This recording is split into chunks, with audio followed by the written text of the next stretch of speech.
The grand chamber hung in silent orbit above the glittering void, an amphitheater carved from crystal and alloy, its sweeping tiers filled with 30 alien delegations.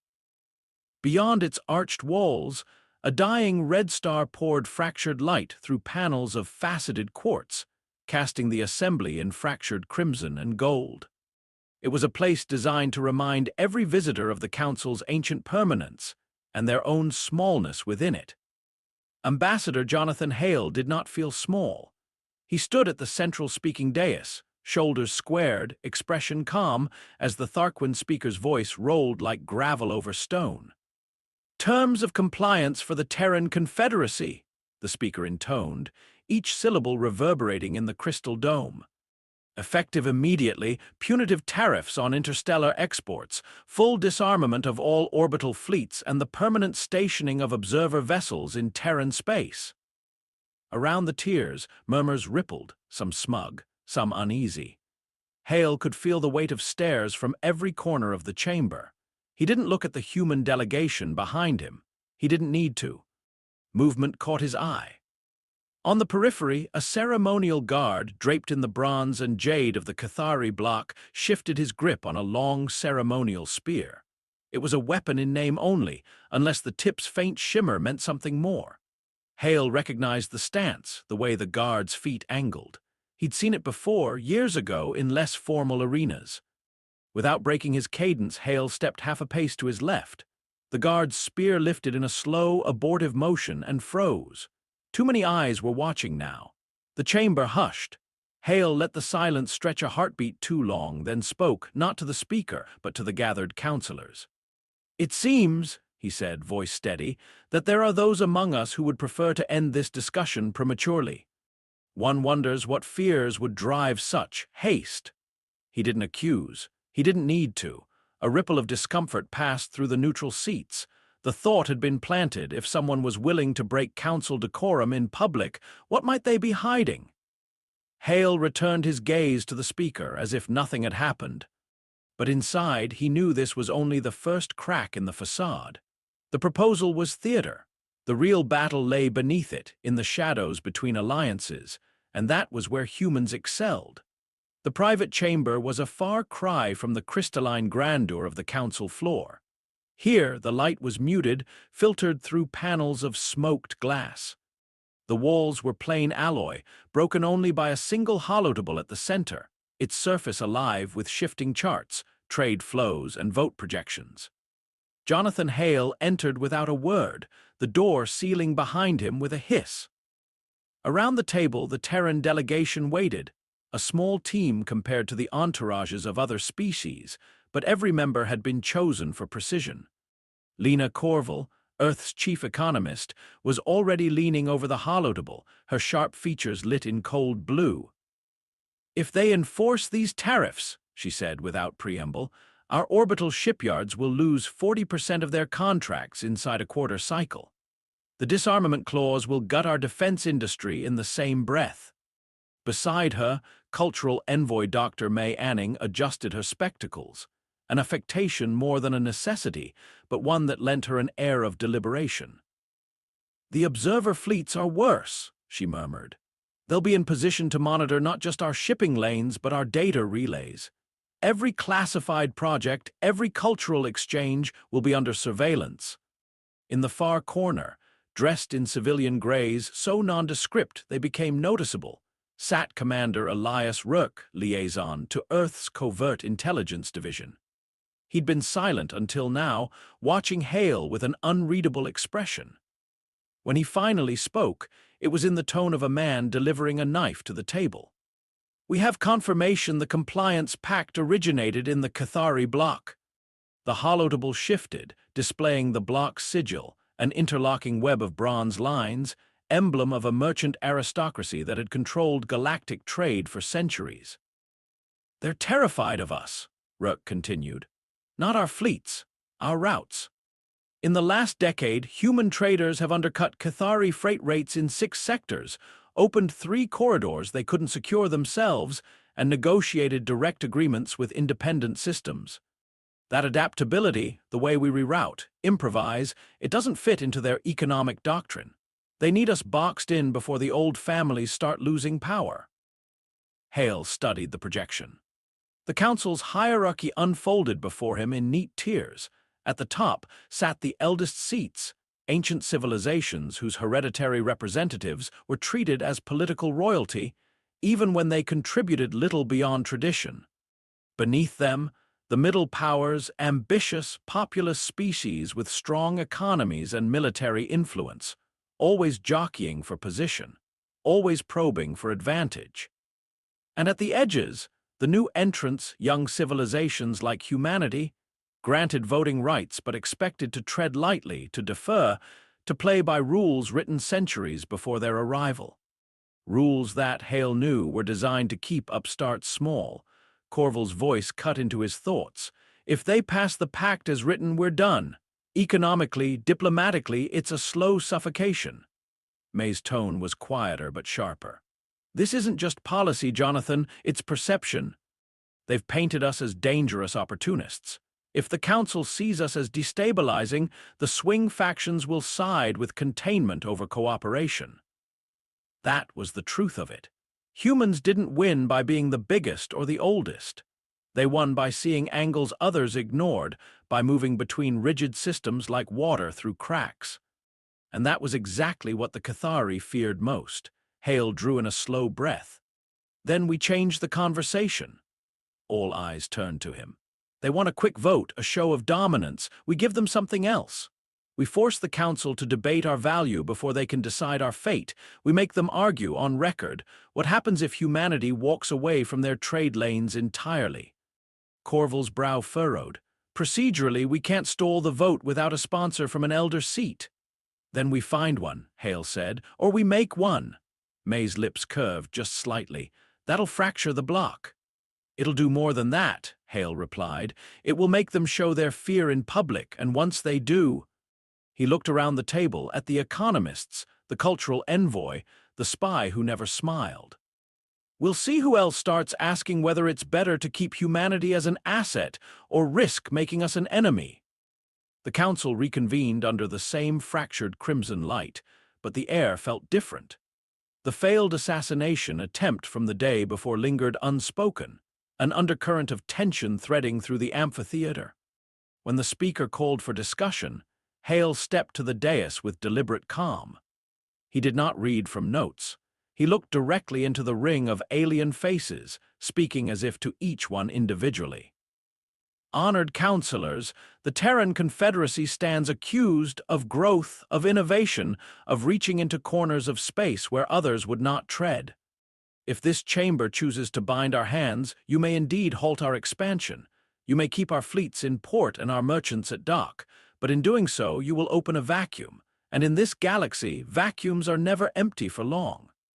He let the words hang, pacing slowly, his boots clicking against the polished obsidian floor. Those routes we patrol.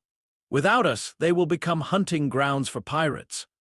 Those colonies we trade with on the fringe, without our ships, they will be forced into the arms of less stable patrons. In the gallery tiers, Hale saw the shifts, tiny telling movements. The pale-finned Aelth craned their necks toward each other, frilled gills twitching in thought. The insectoid K-Vash clicked their mandibles, a gesture of uneasy calculation. These were species that disliked humanity's unpredictability, but feared chaos more. Earth does not seek dominance, Hale continued, but partnership. We have stabilized war zones where this council saw only loss. We have opened markets where others saw only expense. We do not kneel easily, and that is why you can trust us to stand guard when others falter. A low murmur spread through the chamber. The speaker cut him off with a sharp tap of his staff, but Hale noted which delegations had leaned forward instead of away. Seeds planted.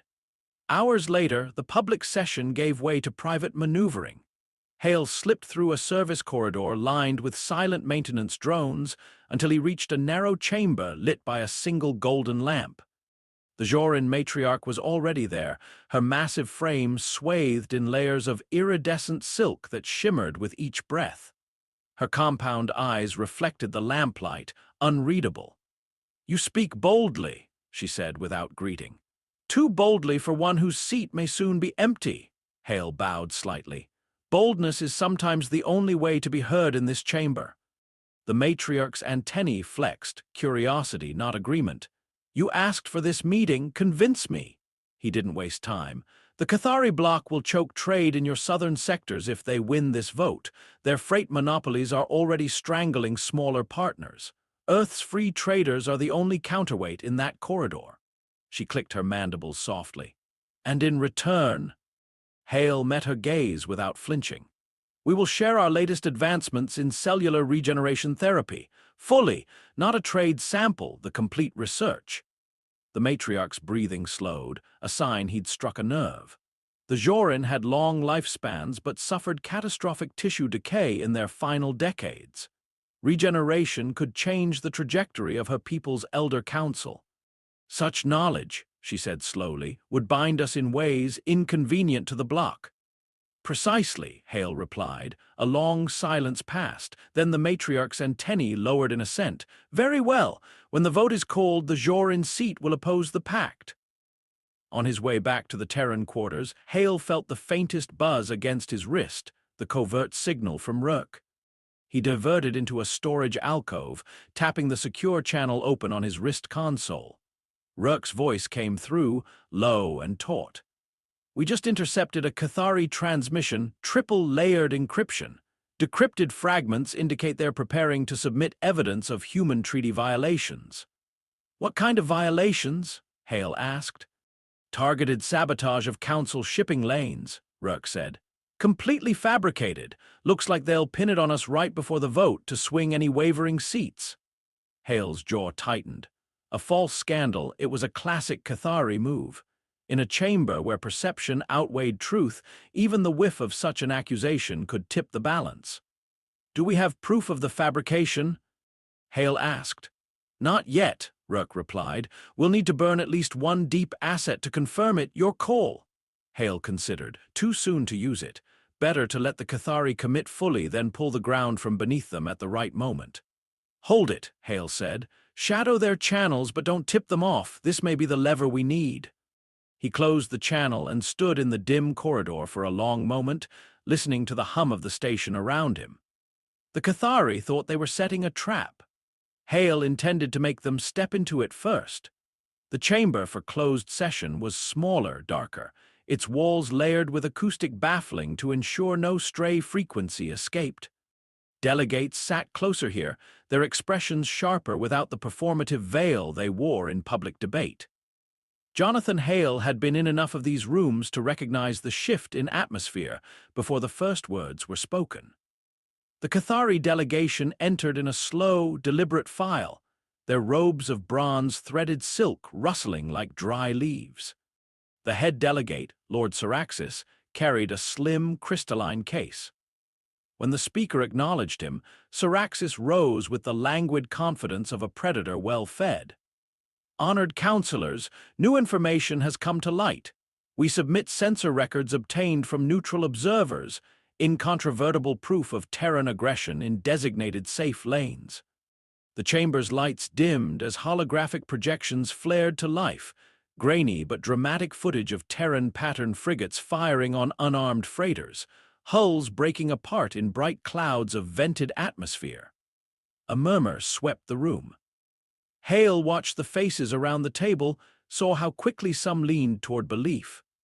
The Lexian envoy's crest flattened in disapproval. The Elth scribes whispered to one another in quick, fluid motions of their webbed fingers. Swing votes, all of them. Lord Syraxis pressed the advantage. This is not an isolated incident.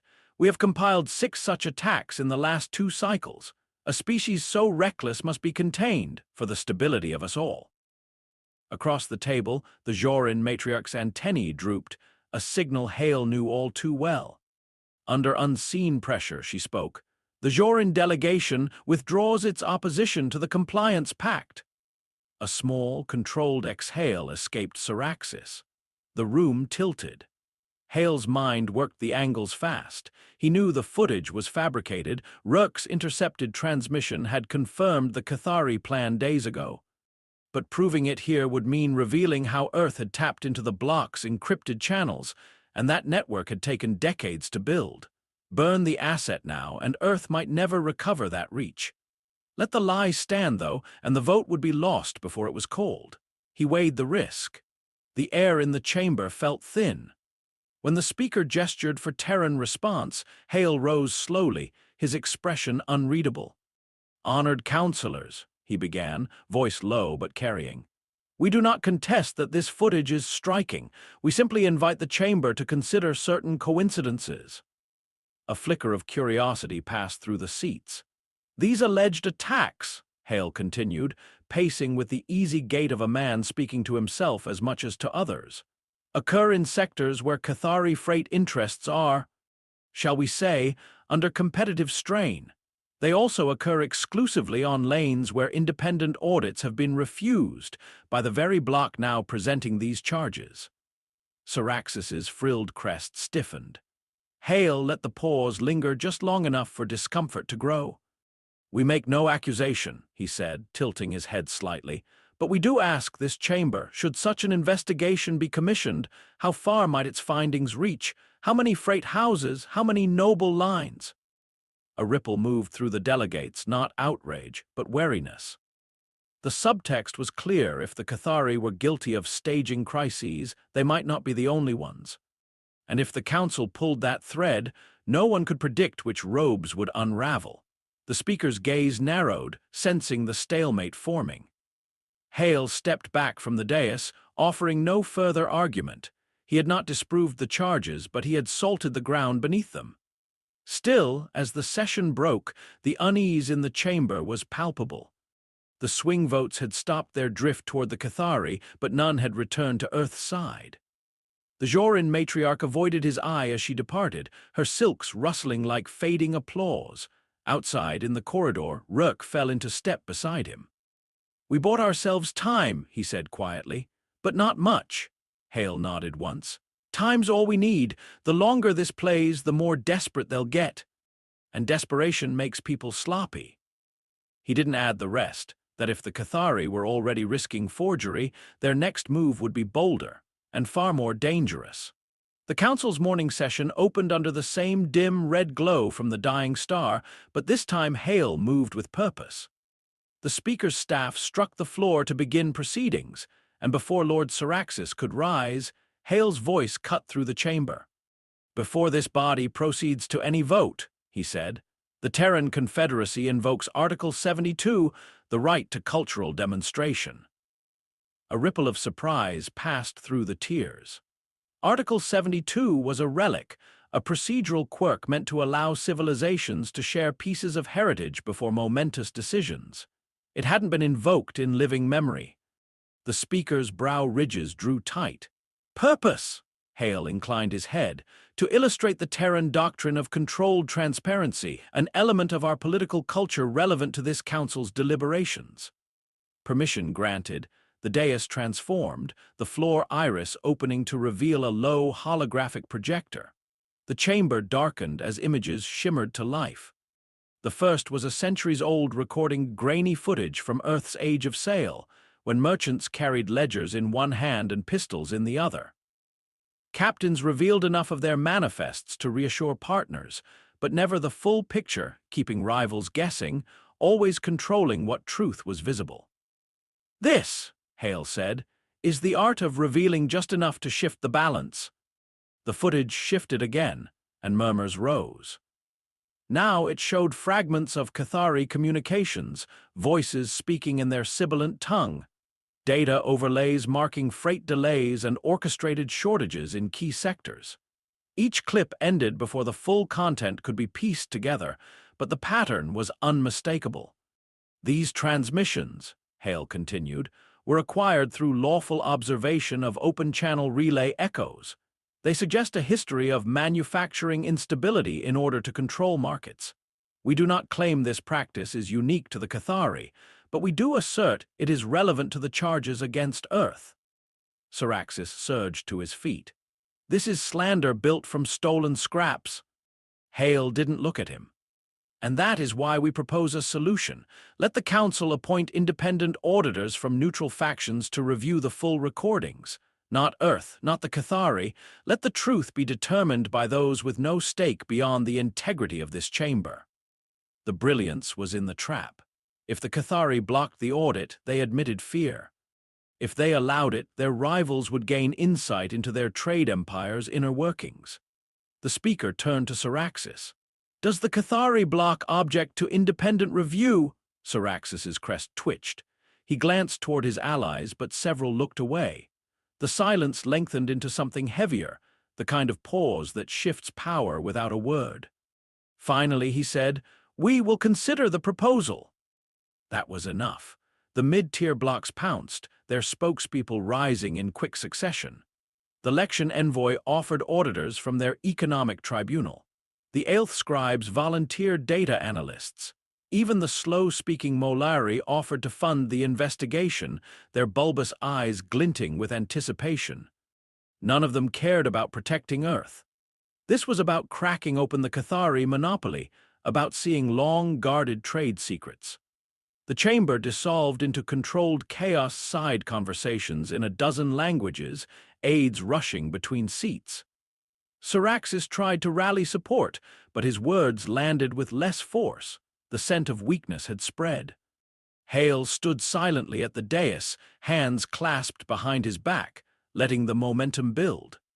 He had offered only fragments, carefully edited to protect Rourke's network, but enough to make the Cathari bleed credibility. And now their own peers were turning the knife. When the speaker finally called for order, the proposal on the table was no longer the compliance pact. Instead, the council voted, by a margin so narrow it was almost an insult, to establish a review committee on trade stability with a rotating chair drawn from new member worlds. The first rotation, by unanimous procedural vote, would be Earth. After the session adjourned, Hale walked the quiet corridor toward the Terran quarters. Rourke caught up with him halfway. "You didn't burn the source," the intelligence officer said, "but you got them to open their own vaults." Hale's mouth curved in something almost like a smile. "They thought they'd put us in a corner. All I did was show them the view from the other side." Behind them, in the grand chamber, the factions were already redrawing their lines. The Cathari had been weakened, but not broken. And in the Council's game of shifting alliances, that meant the next move would be even more dangerous. The Grand Chamber was nearly silent now, its tiers emptying one delegation at a time. The crystalline walls no longer shimmered with debate, only with the fading light of the dying red star beyond. The echoes of the day's argument, the barbed speeches, the hurried whispers, the sudden shifts in allegiance seemed to hang in the air like the aftertaste of strong wine. Jonathan Hale stood alone at the central dais, hands clasped behind him, watching the slow procession toward the exits. Some left stiff-backed, unwilling to acknowledge him. Others glanced his way, offering nods that were neither friendly nor hostile, merely calculating. The Cathari delegation departed last, Lord Syraxis pausing just long enough to meet Hale's gaze. There was no anger in the look, only a promise. The chamber doors closed, sealing away the tension with a hiss. Hale exhaled, a long, measured breath. The compliance pact was dead for now. Earth had secured a seat at the table and with it breathing room, but the cost was already clear. By revealing even a sliver of intelligence capability, he had shown the Council that humanity could reach into places they thought secure. That knowledge would linger in every negotiation to come, sharpening smiles and deepening distrust. The sound of soft footsteps broke his thoughts. Commander Rourke emerged from one of the shadowed corridors, his usual neutral expression giving nothing away. In his gloved hand was a slim, sealed data chip. "Fresh decrypts," Rourke said, offering it without ceremony. "Pulled from a secondary Cathari relay node while they were busy trying to contain the fallout. Took us 12 hours to strip the encryption." Hale took the chip, weighing it in his palm. "And," Rourke's gaze flicked briefly toward the closed chamber doors. "It's bad. They're not just licking their wounds. Syraxis is already courting allies off record. Smaller blocks that owe them favors, plus one or two you wouldn't expect. If they get the right mix together, they could bypass the Council entirely next time." The warning landed with a familiar heaviness. A shadow alliance? Quiet retaliation, built not in the public glare of the chamber but in the back rooms and unspoken pacts where real power flowed. Hale slid the chip into the inner pocket of his jacket. "Let them form it," he said after a moment. "Alliances built in the dark rarely survive the light." He turned back toward the vast crystalline wall, the red star's fractured light washing over him in fading gold and deep crimson. Ships glinted in the void beyond, some human, some not, all bound for futures shaped by the day's vote. His reflection in the glass was faint, almost lost against the cosmic backdrop. He could feel the next move already taking shape, the board shifting again in unseen hands. "Round one is over," Hale murmured, and the game, as always, had only just begun.